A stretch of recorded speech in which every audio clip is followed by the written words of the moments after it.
പലരും പണം സന്തോഷം നൽകില്ല എന്ന് പറയുന്നത് നിങ്ങൾ കേട്ടിട്ടുണ്ടായിരിക്കും. ഒരു പരിധി വരെ അത് കുറച്ചൊക്കെ ശരിയാണ്. എന്നാൽ കയ്യിൽ ഒന്നിനും പൈസ ഇല്ലാത്ത സിറ്റുവേഷൻ തരുന്ന സങ്കടം അത് അതിനേക്കാൾ വലുതാണ്. നമുക്കൊരു റിയൽ എക്സാമ്പിൾ നോക്കാം.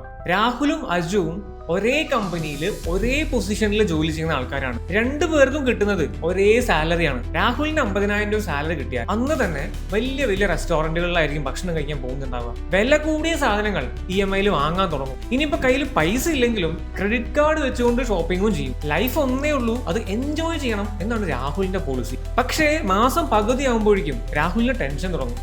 അടുത്ത മാസം സാലറി കിട്ടുന്നവരെ കടത്തിൽ നിന്ന് കടത്തിലേക്കായിരിക്കും ജീവിച്ചുകൊണ്ടിരിക്കുന്നുണ്ടാവുക.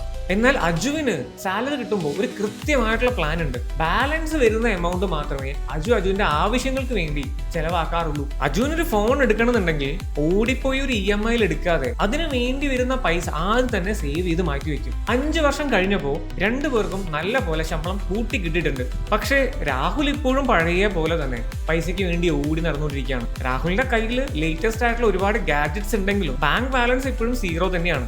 അടച്ചു തീരാത്ത ഒരുപാട് കടങ്ങളും ബാക്കിയാണ്. എന്നാൽ അജുവിന്റെ സാലറിയിൽ നിന്ന് മാറ്റിവെക്കുന്ന എമൗണ്ട് ഇന്നൊരു വലിയ കോർപ്പസ് ആയിട്ട് മാറി കഴിഞ്ഞു. സ്വന്തമായിട്ടൊരു വീട് വാങ്ങണമെന്നുണ്ടെങ്കിൽ ഈസി ആയിട്ട് ഇപ്പോൾ അജുവിന് ഡൗൺ പേയ്മെന്റ് വരെ ചെയ്യാനായിട്ട് പറ്റും. ഇനിയിപ്പോൾ പെട്ടെന്ന് ജോലി ഇല്ലാതായാലും അടുത്ത 1 വർഷം സമാധാനമായി ജീവിക്കാനുള്ള പൈസയും അജുവിന്റെ കയ്യിലുണ്ട്.